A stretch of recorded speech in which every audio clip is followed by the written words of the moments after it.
Whew, all right. I just wrapped up a conversation with a gentleman that's living in Japan and is from Japan.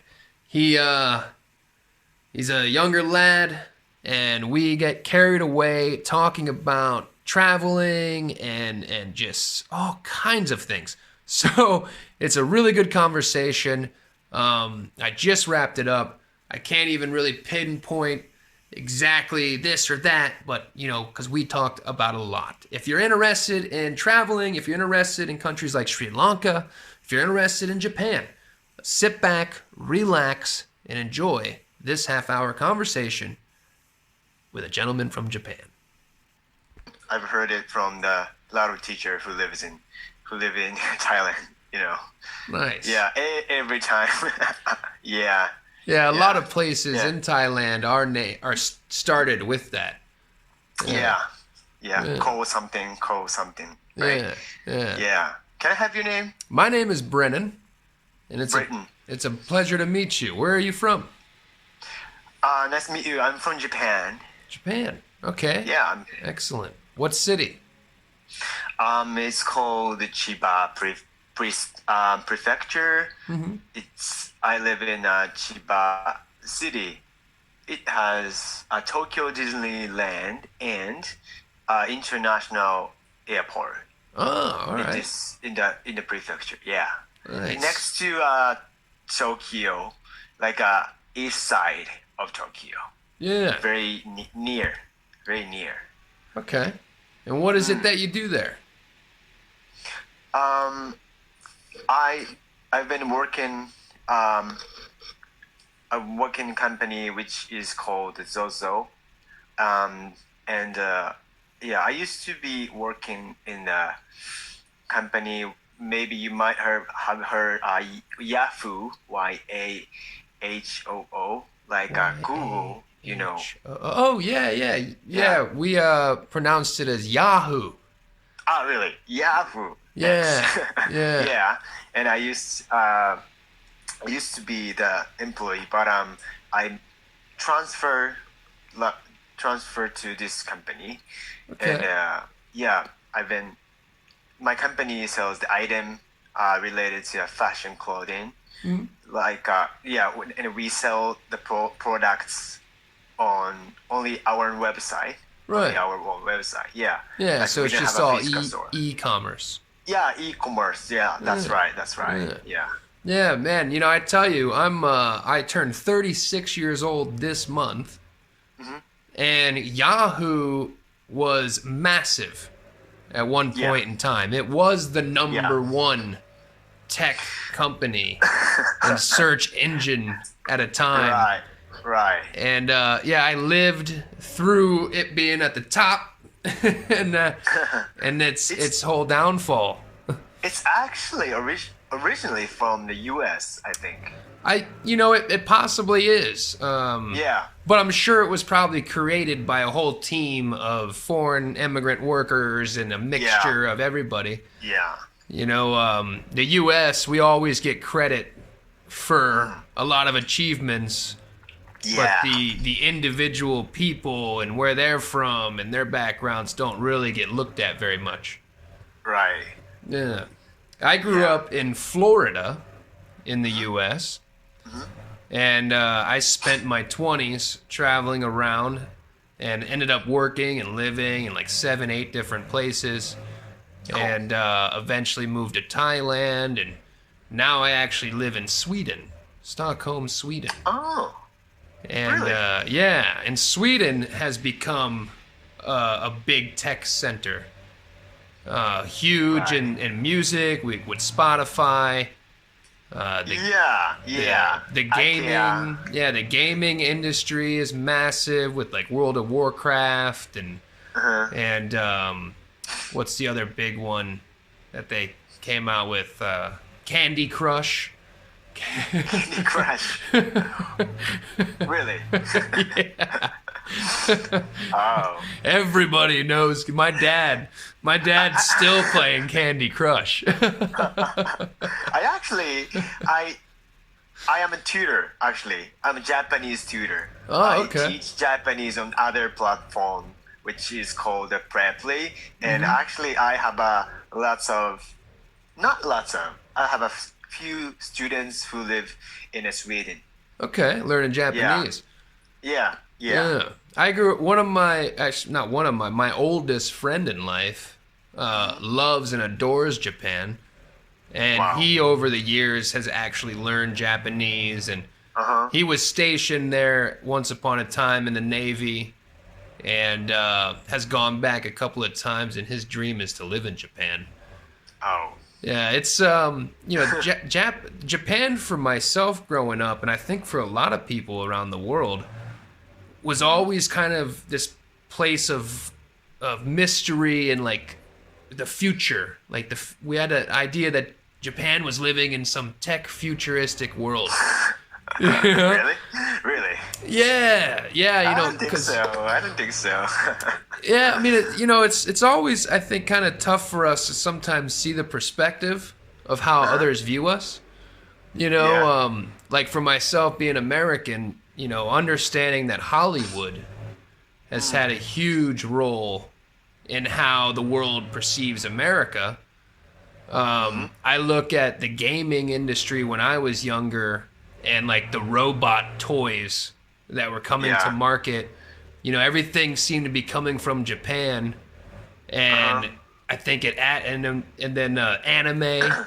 We started getting some anime shows, and there was robots and all these different powers that the characters had, and so it just kind of helped build kind of this weird idea of what Japanese culture and cities were looking like. Yeah, it's still top of my list of places to come. I would love to visit Japan, but I also want to have some considerable financial wealth at the time, so I can just, splurge on everything and all of it. Have you ever been to other countries in Asia? Well, during my time living in Thailand, I had to do visa runs. So I got to visit Myanmar a few times, Laos, Penang. I would go to Penang in Malaysia. And then How about Korea? No, not South Korea, but I speak with a lot of Korean students. I say South Korea because, of course, as an American, I can't go to North Korea very easily. But I did. My partner and I, we spent a little. Let me shut my door real quick because the lawn care guy is getting close. So hold on. All right. One second.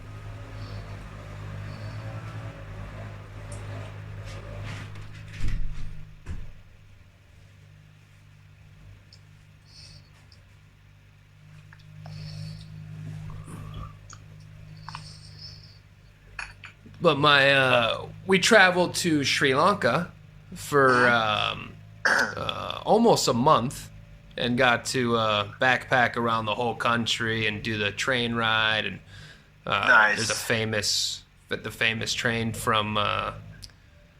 What is the famous thing in Sri Lanka? They have this, man. I was just talking to a student, and I told him the same thing, that sometimes when your mind goes blank, Yeah. when you're either speaking or getting asked questions. But the train, it's a really historic train line because it was built during World War II, I believe. But it attaches several cities in the north of the country. One of the cities is Walla Walla. And it ends at a very famous destination, and I can't think of the name of the place. But it's a beautiful train ride through the mountains of northern Sri Lanka, and it goes through all the tea fields, and the way they grow tea throughout Asia is, it's on the mountainside. It's very beautiful. Oh. And there's waterfalls that you see along the way. It's just an extraordinary ride, and the train's very old style. You know, so you got people hanging out the doors, taking pictures, and you know, you can literally get yourself killed on the train because the mountain cliff edges are so close and the trees and stuff. Like it's quite amazing. And you know, you're going through jungle and the climate and at one point you go through a rainforest. Yeah. And then at another point it's mountainous and it's more dry and almost humid. You know, it's just it's really gorgeous. It's a must do when you go to Sri Lanka. Nice. Yeah. Wow. Wow. Yeah, and then of course they have safaris there as well. In the southern part of the country, they have massive wildlife reserve lands where they have elephants and there's monkeys and there's wild there's panthers that can be seen. We didn't see any. Wow. We didn't see any felines. Really? Wow. Yeah, it's an extraordinary. It's one of those countries it's small. It's an island. Yeah, just island. But it has a lot of different climates. You know, you have the rainforest in the north, but then you have this kind of extreme, almost desert, dry climate in the south. You know, and it's just gorgeous. Wow. It's a gorgeous country. They've had a lot of turmoil over, 40 years. What's the turmoil? Oh my God, now I can't even say it. Turmoil. It's when the country goes through a lot of problems and has a lot of issues and a lot of heartache and suffering and just not a good way of life. Like for example, they had a 30-year civil war.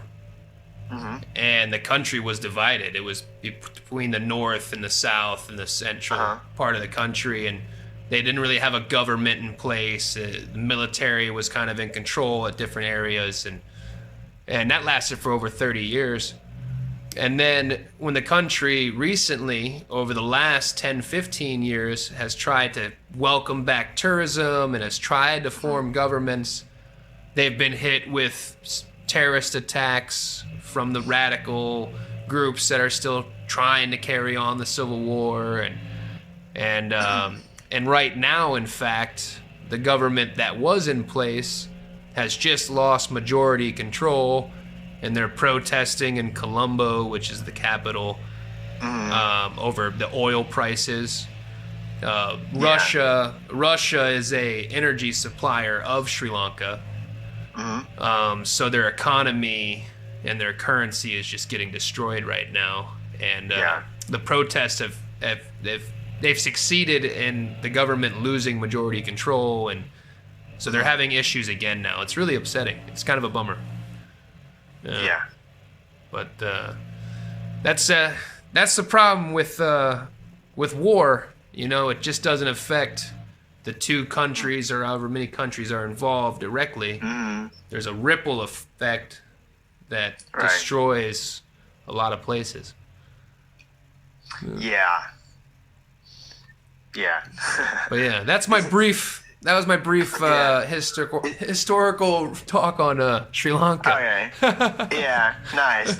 It was nice. Yeah. How long have you been in Sweden? I've lived here now for 4 years. Yeah, I just had my anniversary. 4 years in the country. Oh, you have another job. I do. I actually started doing this because of the pandemic. I am by trade and by profession a chef. So I work in various restaurants and hotels throughout Stockholm. And cool. Yeah, and recently I've actually accepted a new position that's going to run till the end of August. So my time on here. Congrats. It's nice. It's pretty nice. It's good. It's coming with a little bit of a pay raise, which is good because inflation is occurring. Yeah. How is the situation in the country? When it comes to COVID, Yeah, Kabet. Yeah, we've pretty much moved on and have done away, I think, with every type of recommendation or restriction or guideline that they put in place.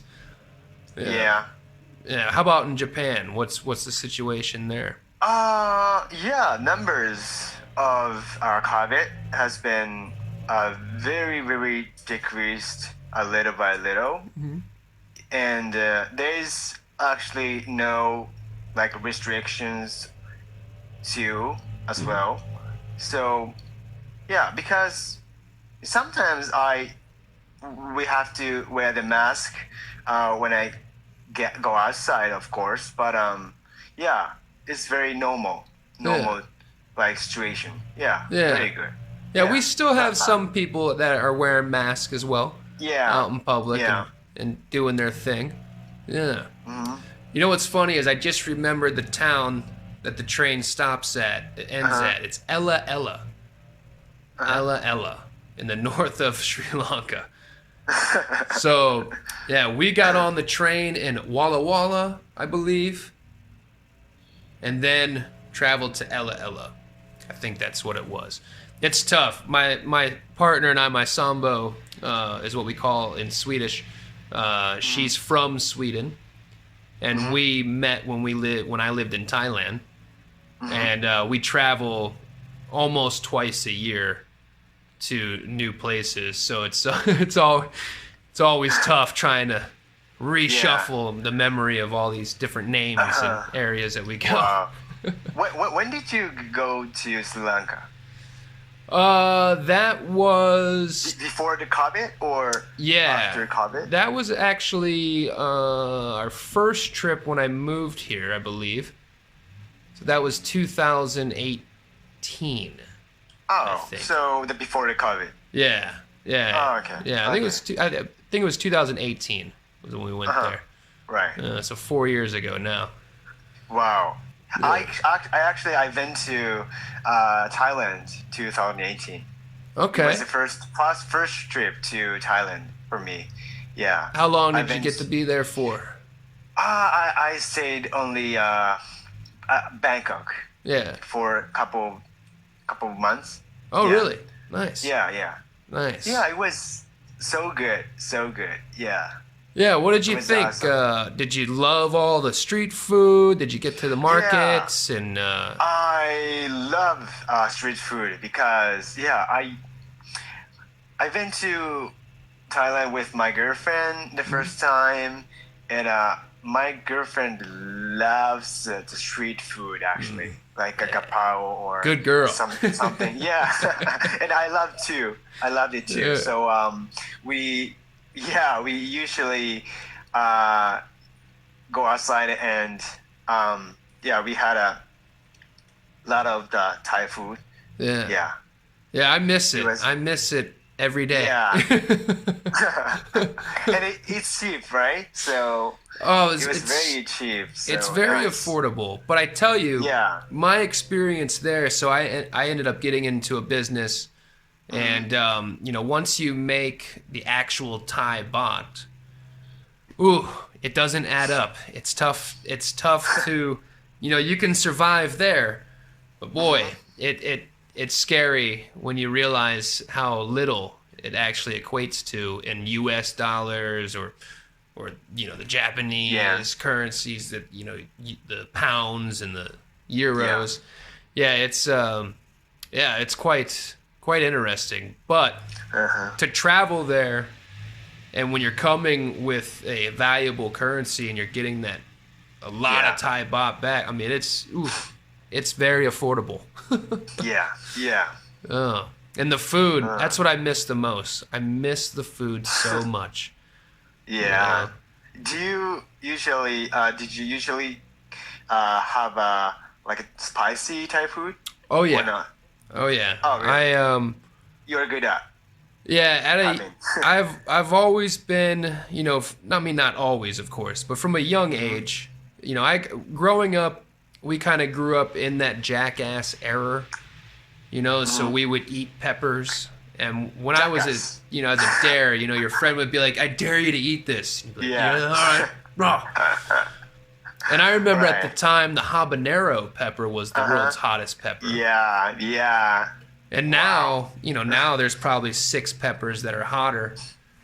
So I've always been a big fan of it. I have tons of hot sauce, and that's one of the big things too.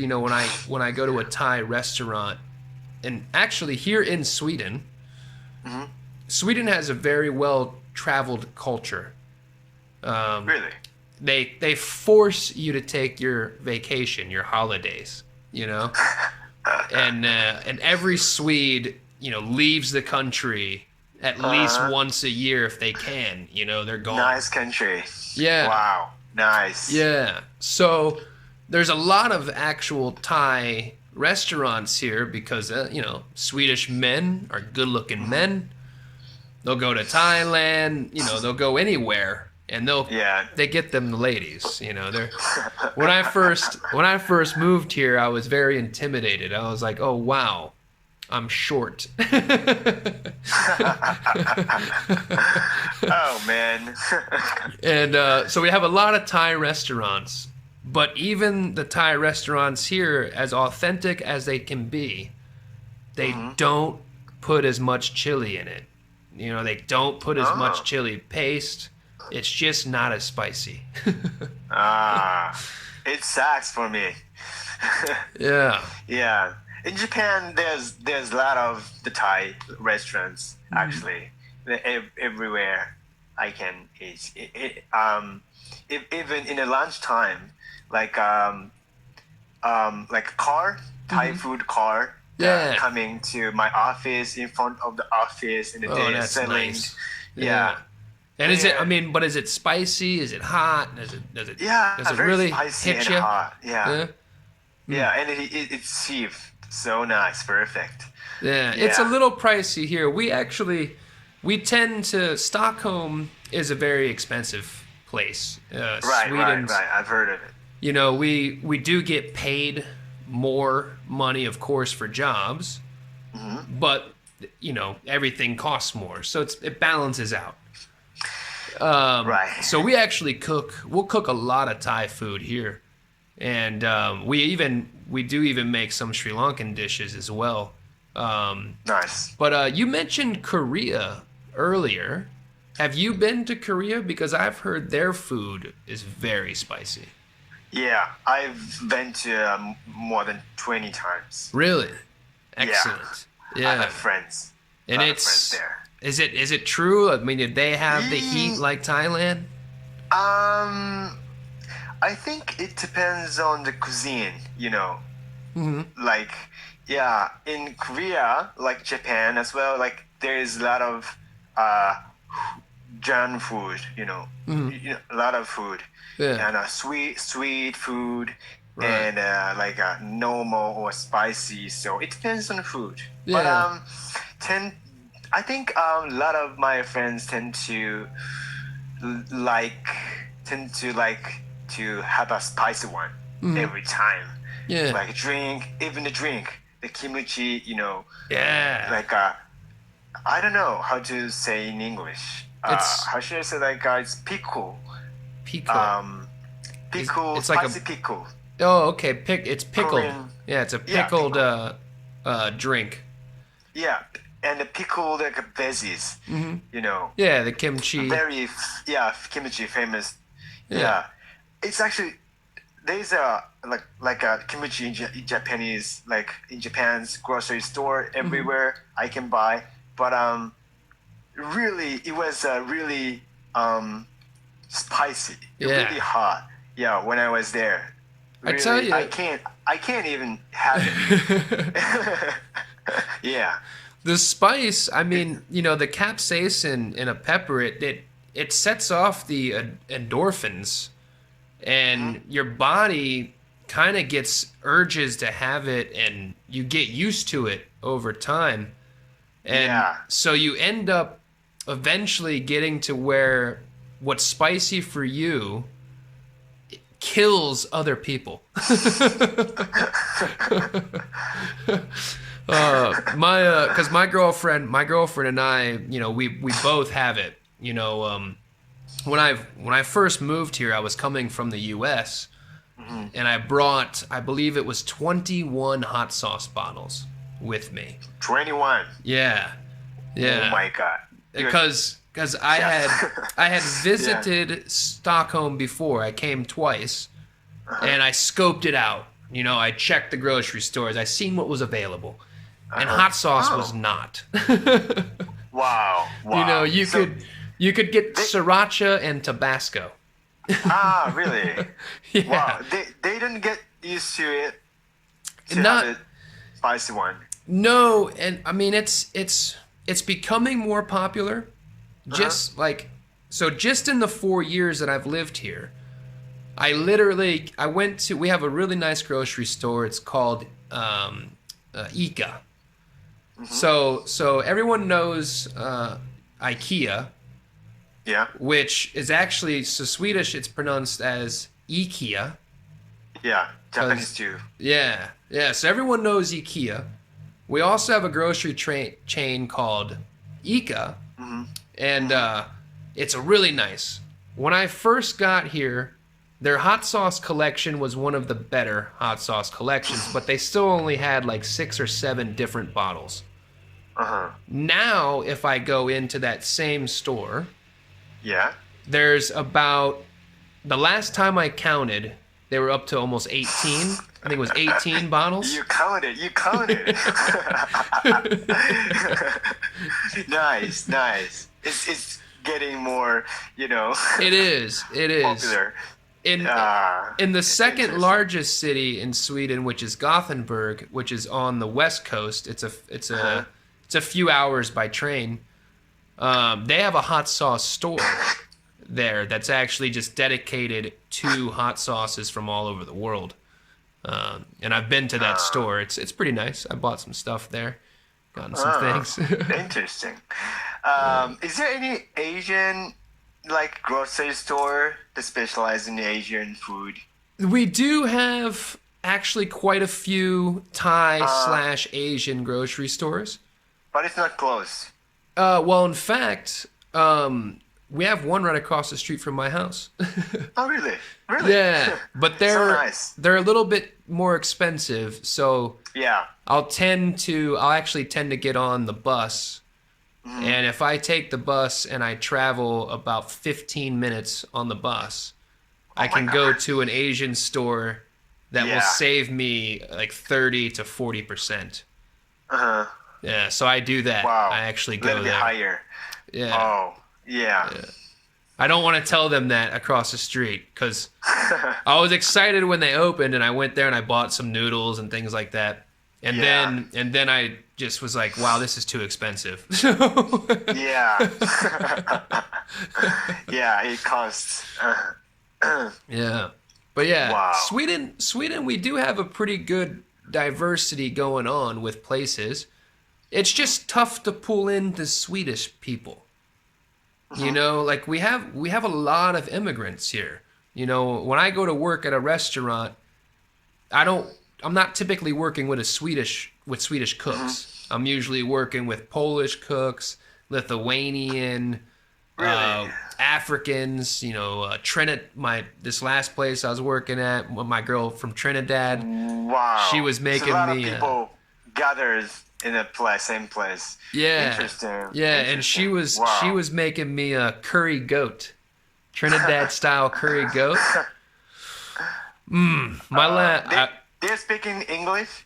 Yeah, English is really common in Sweden, and it's common in the hospitality industry. Mostly everyone that's working in the hotels, working in the restaurants, we're communicating with English. They're speaking like British English accent or like American accent. It does depend. It is mostly more British English. Oh, really? Especially our people from Ghana, the African countries, African English. it's more British style English for sure. Yeah. But Really? again, because of Hollywood and the hip hop, pop culture, you get a lot of English references that Yeah. they know, a lot of American that they know. Yeah. Yeah. Interesting. Anyways, our time is just about up. Yeah, it's running out of time. Thanks for talking anyway. Yeah, really great speaking with you. We kind of got carried away there with some things, but you know what? It was a nice conversation. Yeah, nice. Yeah, it was nice meeting you. And Thanks. your English Yeah. it's really good. You have a good understanding. Yeah. Take care. See Bye. you next time. See ya. Bye. All right. Well, that conversation was all over the place. Oh, I don't know if sometimes I just get carried away and we can just go and go and go and go and not really have much of a, I don't know, cohesive dialogue throughout, sticking to like a topic or a point or something like that. But hey, you know what? That's what conversations are sometimes all about. Just going, rubber band man, back and forth, just boom, boom, boom, saying something and then all of a sudden letting that thing carry on to the next conversation. And that was great. A lot of fun for myself. I don't know if he quite enjoyed it as much as I did, but down memory lane there, I've been really good at traveling on a budget and making sure that I go to places often enough to keep me happy and sane. So at times I don't always remember the name of this or where exactly it was or what that was called. But it's always fun to go down memory lane. And I just want to let you guys know, if you're watching and you feel like you're never gonna have the money to go do stuff, to go see these places, you can. There's ways. There's ways to travel without having to buy everything that comes along with it. One of the ways that I've done it is by working while I'm traveling. Seasonal employment. National parks in America, they hire foreign workers. Half of the staffs in some of these places will come from Eastern European countries or South American countries. I've worked with South Africans in ski resorts in Colorado in the U.S. You can get a seasonal job and they'll supply you with a room. They'll pay you a decent amount of money. They'll give you food. Basically all your bills and things are kind of taken care of. And then the money that you earn is spending money to see things while you're there. That's one way to do it. There's volunteer jobs. You can go to Hawaii and you can get a job working on a farm.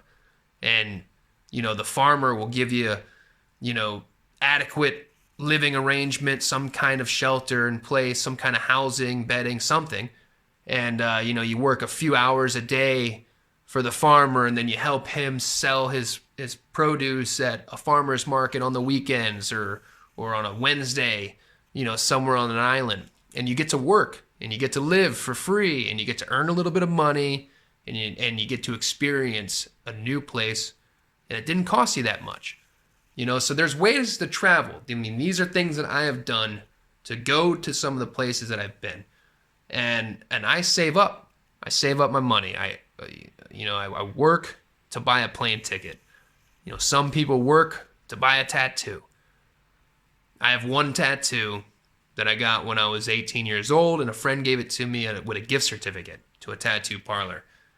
So I work to buy plane tickets, hotel rooms, to spend money while I'm on vacation somewhere. That's what my Sambo and I do. So, I did it when I was single.